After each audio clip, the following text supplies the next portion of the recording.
Hay ciudades que han crecido en torno a aquellos que han abierto las entrañas de la tierra y han extraído sus riquezas. Durante muchos años se les llamó mineros y metalúrgicos. En los siglos XIX y XX, la tierra de este lugar fue removida por aquellos que deseaban una vida mejor para sus hijos. En la historia de Gijón hay mucho de resistencia mineral. Ese tipo de bravura que consiste en aguantar, resistir y mantenerse. Cualidades que tienen casi todos los minerales, algunos seres humanos y solo unas pocas ciudades.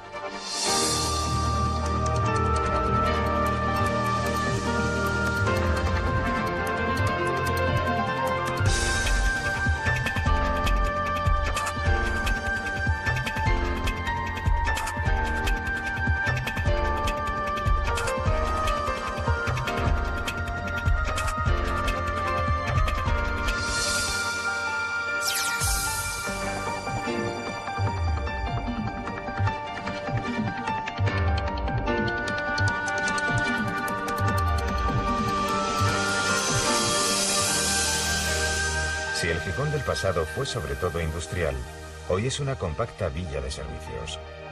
El movimiento mercantil de la zona hace de esta ciudad, con 270.000 habitantes, la más poblada de Asturias.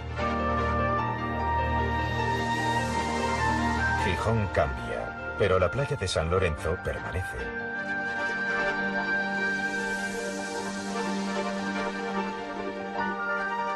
Desde el punto de vista de una gaviota, resulta curiosa la equidistancia entre las personas, como si el espacio vital entre unos y otros fuese medido con cinta métrica. Las individualidades bien distribuidas, el gusto dispar por toallas y atuendos, hacen de este paisaje aéreo un gran cuadro abstracto lleno de color y sorprendente vitalidad.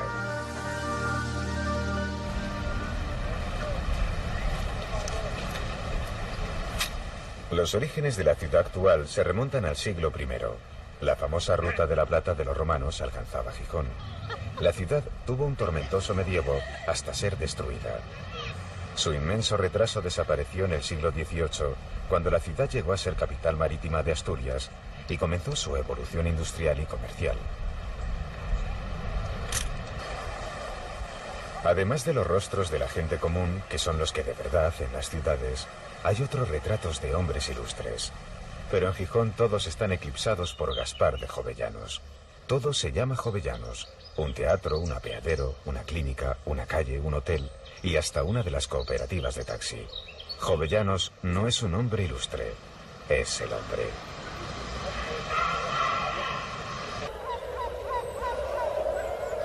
Pero las ciudades se hacen con muchas manos y las primeras de las que se tiene noticia están en el yacimiento arqueológico de la Campa de Torres. Gijón, cuyo principal crecimiento siglos después se sustentaría en la minería y en la metalurgia, encuentra que sus más lejanos antecesores hace 2500 años eran precisamente caldereros y eran llamados cilúrnigos. El yacimiento está en un lugar sencillamente espectacular.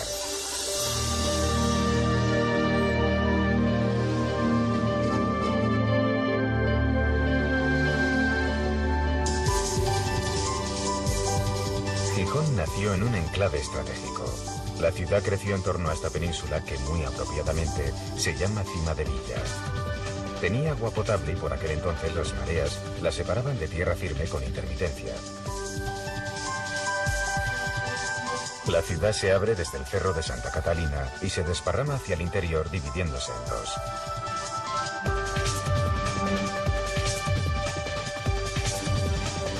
Cuando dejó de ser cuartel militar, el Cerro de Santa Catalina se convirtió en parque. El escultor vasco, Chillida, encontró la colina que buscaba, un lugar desde donde se pudiese ver el horizonte en 360 grados. No crean que es fácil. En cada promontorio suele haber una ermita, un repetidor o una antena de telefonía móvil. De hecho, la escultura se llama Elogio del Horizonte. La escultura tiene una curiosa acústica, ya que si uno se coloca en el centro, puede oír el sonido amplificado del batir de las olas contra las rocas.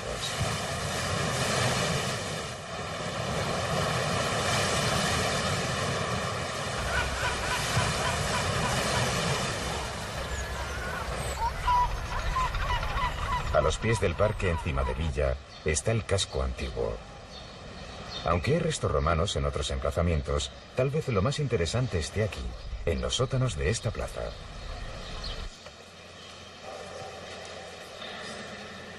Las termas romanas de finales del siglo I y principios del II estaban muy bien organizadas. La iluminación roja o azul nos muestra las estancias de agua caliente o fría por las que se avanzaba hasta llegar a una zona posiblemente de expansión y charla, que tiene la muy rara particularidad de poseer restos de decoración pictórica tratándose de una terma.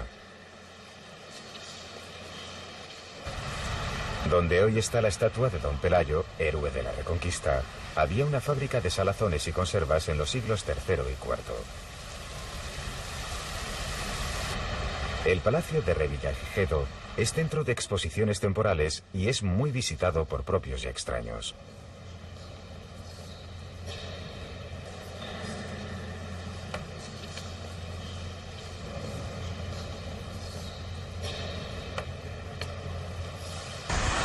Detrás de la fachada de un palacio del siglo XVII está el Museo Barjola, espacio en el que es posible enfrentarse con algunas obras del pintor en convivencia con otras exposiciones.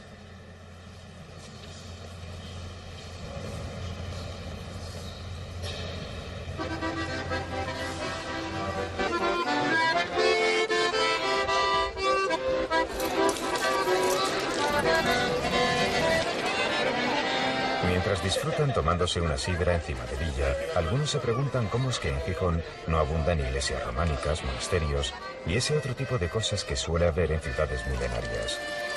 La verdad es que su posición geográfica la hizo vulnerable, además de que la villa estuvo muchas veces en el lado de los perdedores.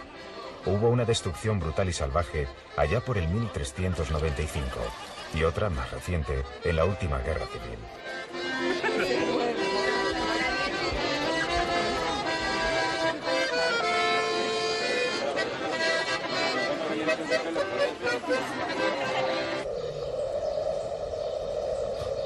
Esta es otra poderosa razón por la que han desaparecido monumentos: la erosión ocasionada por el salitre del mar.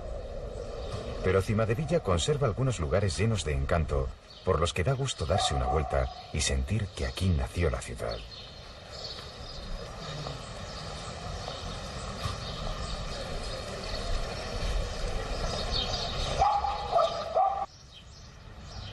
Esta es la casa natal de... ¿adivinan de quién? Sí, del mismísimo Jovellanos.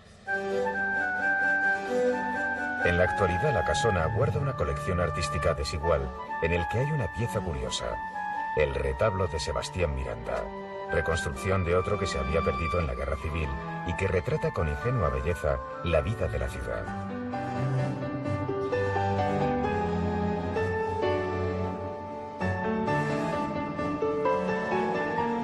Tal vez sea Gaspar, Melchor, Baltasar, de Jovellanos, el ejemplo perfecto de hombre ilustrado en la España del siglo XVIII. Su vida es tan apasionante como su obra, y Gijón le debe muchos regalos a este hombre, bautizado con el de los 3 Reyes Magos. Entre otras cosas, el trazado de la carretera de Gijón a Oviedo, imponer Pajares como acceso a Asturias y el plan de mejora de la ciudad. Pero tal vez sea el empeño de Jovellanos en crear el Instituto de Náutica y Minería lo que supuso un estímulo fundamental en el desarrollo de Gijón.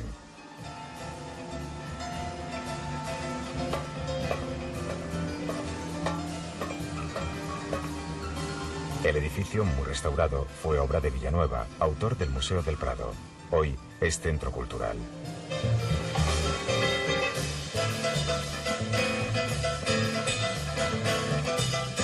Al estar situado en zona céntrica, el antiguo Instituto Jovellanos es lugar idóneo para concitar todo tipo de eventos culturales, tan variados y polivalentes como lo era el propio Jovellanos.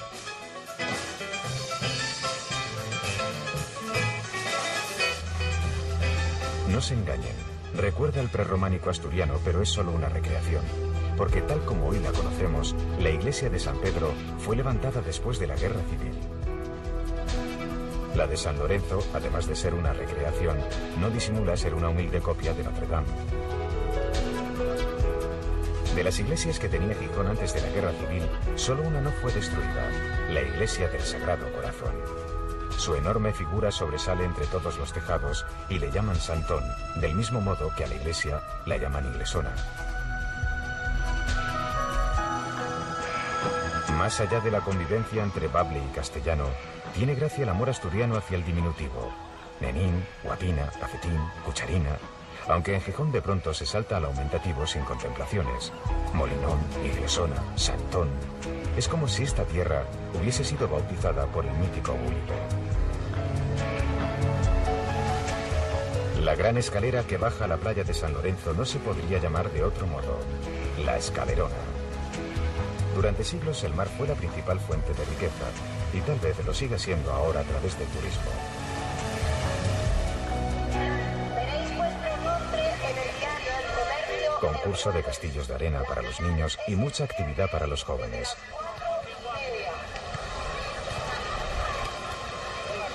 La playa entera es una fiesta. Y no solo la playa, porque en los días despejados la gente se lanza a la calle. Sin prejuicios las toallas se despliegan en cualquier sitio, parques, jardines y praderas. Cualquiera que llegue a Gijón un día de sol verá toda la población fuera de sus casas. A la gente de cierta edad le gusta mucho pasear playa arriba y abajo, recuperando la salud y tal vez la amistad.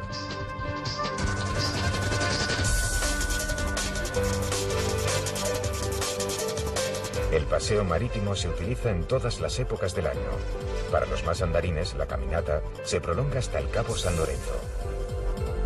Este camino, poblado de esculturas, tiene el mar como lindero. Y aunque su nombre común es el Sendero del Cervigón, el humor popular hace que algunos le hayan bautizado como el Sendero del Colesterol. En parte gracias a este sendero, la ciudad se ha ido convirtiendo en coleccionista de esculturas y la gente se ha terminado acostumbrando a ese reclamo visual junto al mar.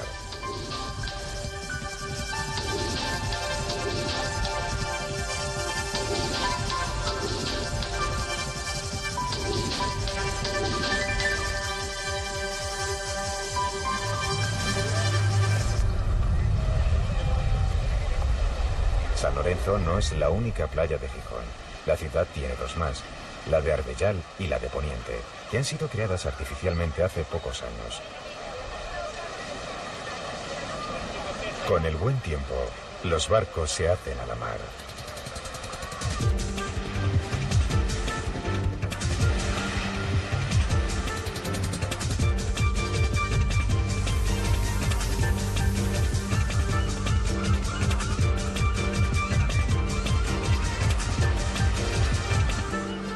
Los barcos deportivos fondean junto a Cimadevilla, en lo que antes había sido el puerto pesquero. El puerto industrial de Gijón se llama Musel y está en el lado oeste de la bahía. A finales del siglo XIX se construyó este importante puerto y gracias a su calado, a los grandes barcos les era posible atracar sin dificultad.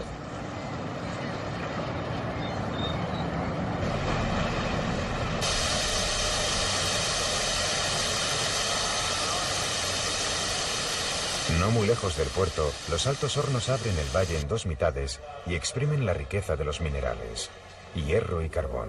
Estos altos hornos son los únicos que quedan en España de lo que llegó a ser la gran siderurgia estatal.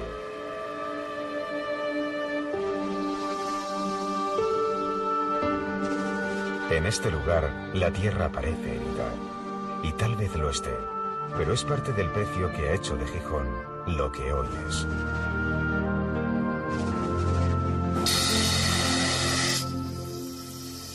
Gijón tiene un interesante museo del ferrocarril.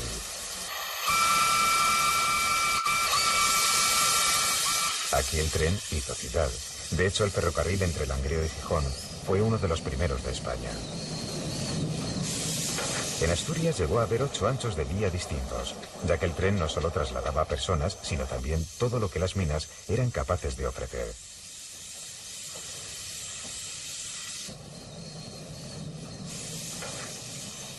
Mientras los pasajeros de primera disfrutaban de asientos cómodos, con calefacción y servicio de bar, los de tercera parecían diseñados por un fisioterapeuta obsesionado con la rectitud de espalda.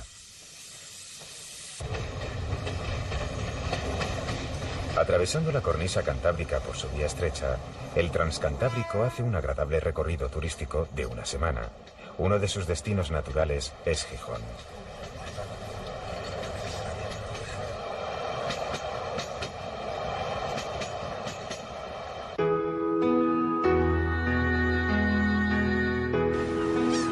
La gente se recoge.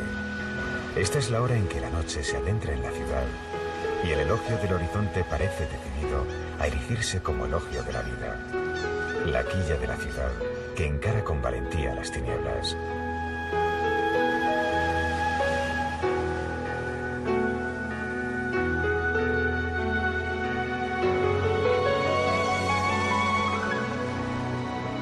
La oscuridad se hace con la ciudad y ésta se defiende con el alumbrado. La luz del sol socializaba y repartía, pero los hombres enfatizan sus edificios más singulares y los hacen destacar como referencias visibles e inevitables.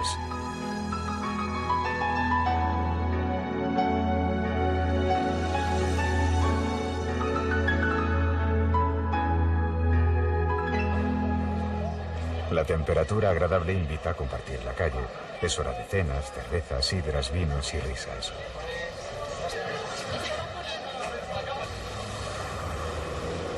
Lo que empezó siendo una reunión de intelectuales en torno a la literatura policíaca ha terminado siendo una feria abierta, multitudinaria y muy participativa. A diferencia de otros muchos norteños, a los gijoneses les encanta salir a la calle.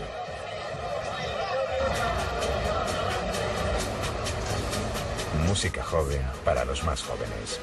La multitud mira hacia el escenario y da la espalda al mar. Pero el mar no es rencoroso.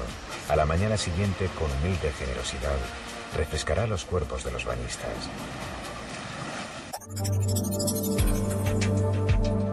La idea tópica de Gijón es que se trata de una ciudad que tiene una gran playa.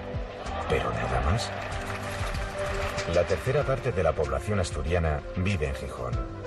Barrios cómodos se llenan de parejas jóvenes y hay un esfuerzo evidente para dotarlos de centros comerciales, deportivos y zonas ajardinadas.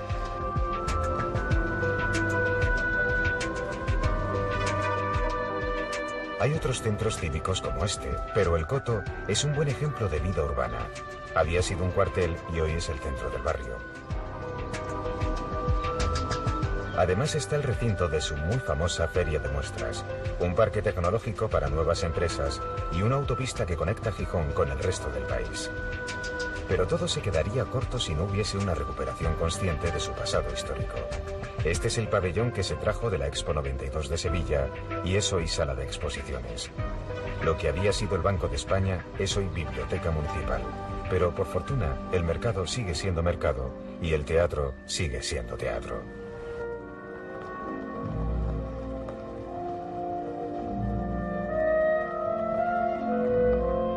El centenario Teatro Jovellanos sigue siendo el centro cultural de la ciudad. En los 365 días del año, el teatro pone al servicio de los gijoneses cantidad de espectáculos de primera línea. El Café Contiguo es uno de los de más solera de la ciudad, además de ser el ambigú del teatro. El espectáculo va a continuar, y aunque esté demasiado caliente, hay que apurar el café.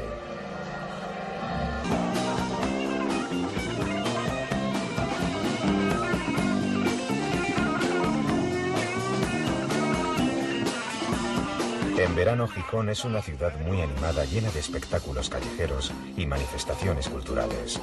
Los paseantes tienen muchas opciones y los gijoneses disfrutan la música en muchos registros.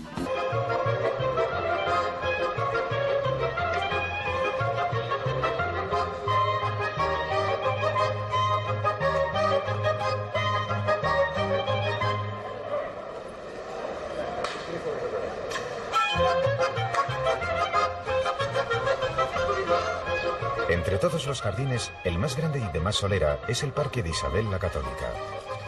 El parque es una delicia para todos, especialmente para los niños y para los amantes de las aves, ya que éstas se mueven con absoluta tranquilidad entre los transeúntes.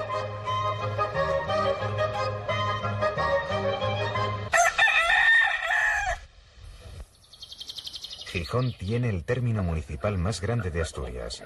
El 90% del concejo es territorio rural. Esto da buena idea de la importancia del paisaje y del entorno. Resulta increíble pensar que a un cuarto de hora del centro uno puede regresar a un mundo de prados, vacas y hórreos.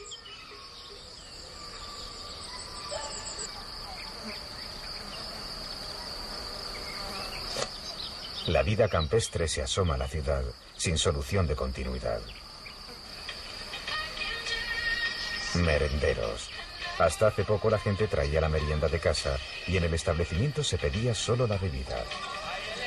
Aunque merendar es una cosa y comer es otra, Asturias tiene una riquísima gastronomía popular cuya reina tal vez siga siendo la fabada. Aunque hay mucho más de su buena cocina en los pescados, carnes, potes, quesos y postres. La materia prima es de primera calidad. Sin salir del término municipal, hay algunos lugares de postalita. Deva es uno de ellos.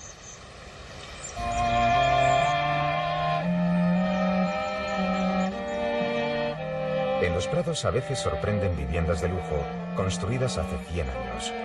Algunas son las típicas casas de indianos, que es como se les llama a los oriundos que habían hecho fortuna en América.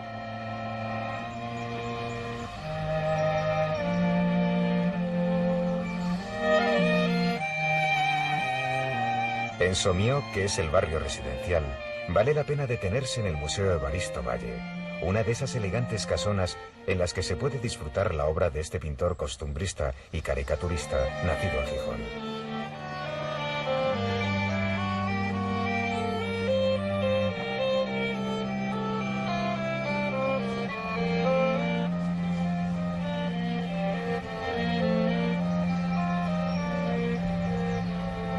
Los jardines de la Fundación Evaristo Valle son lugar para conciertos estivales.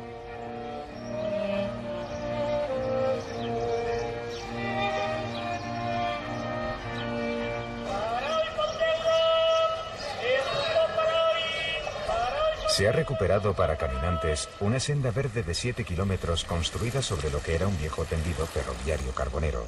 La Camocha es una vieja mina que aún conserva barrios construidos para mineros.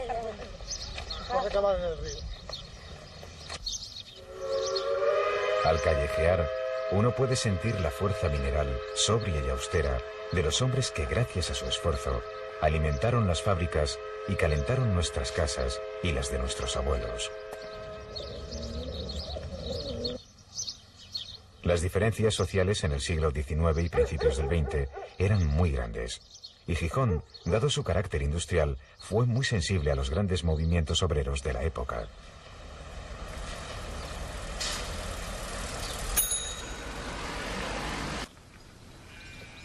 Muy vinculado con el mundo del carbón y de las minas, el azabache, por su fragilidad, solo puede ser tallado artesanalmente.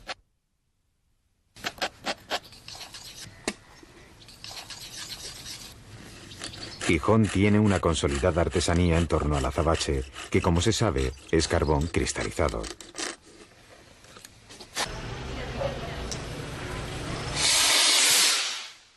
En verano las romerías son corrientes. La gente es amiga de ir al campo, compartir comida, bebida y risas. Y sobre todo, el sonido de las gaitas. Hacia las gaitas hay tanta afición que hay un museo. Dicen que uno de los más importantes del mundo, aunque uno no logre imaginar que en el mundo haya demasiados museos de gaitas. El Museo Piñole es uno de los más coquetos de la ciudad. Piñole es un pintor gijonés que vivió 100 años exactos. Demasiadas cosas pasaron frente a sus ojos, pero él siempre se dejó atrapar por la atmósfera amable de la luz asturiana, paisajes, retratos y género costumbrista.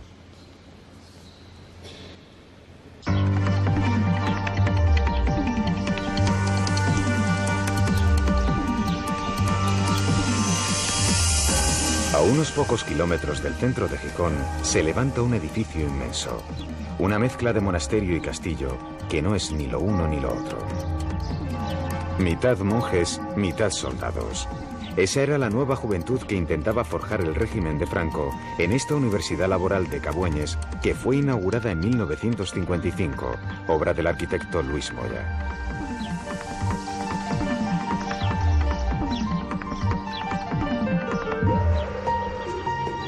El edificio es una mezcla de estilos arquitectónicos que pretenden con desigual fortuna un muestrario de la historia de la arquitectura, aunque muchos coinciden que la cúpula elíptica de la iglesia es un arriesgado alarde constructivo.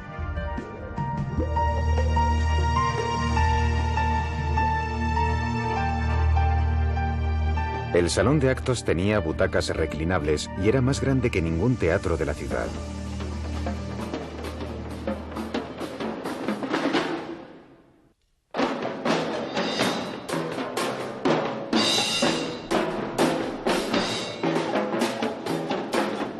Todo venía a decir que cualquier hijo de obrero podía llegar a estudiar, labrarse su porvenir y contribuir al desarrollo de España.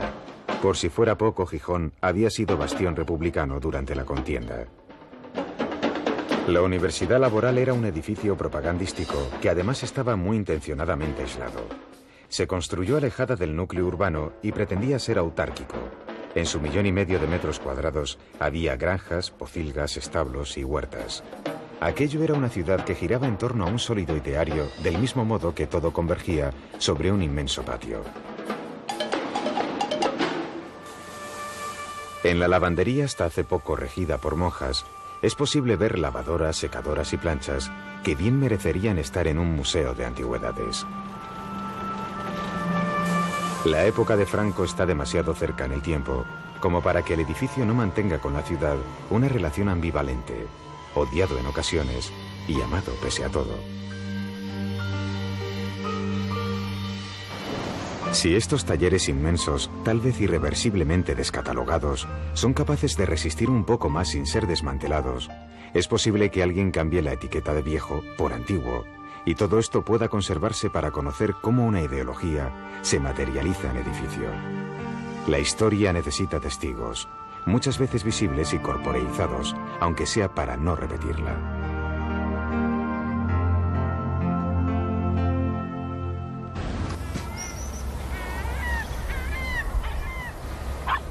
Para un observador de coincidencias, resulta curiosa la insistencia en la pirámide de baja altura.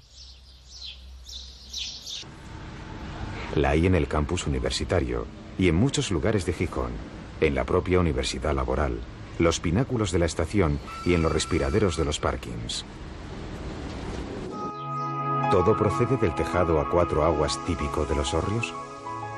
De ser así, la ciudad nos está diciendo que quiere seguir creciendo sin renunciar a su origen ni dañar su entorno. Difícil equilibrio sin un urbanismo sosegado. Tal vez por eso su esencia se exprese muy bien en el paisaje. Prados verdes que no conocen freno hasta que llegan al mar.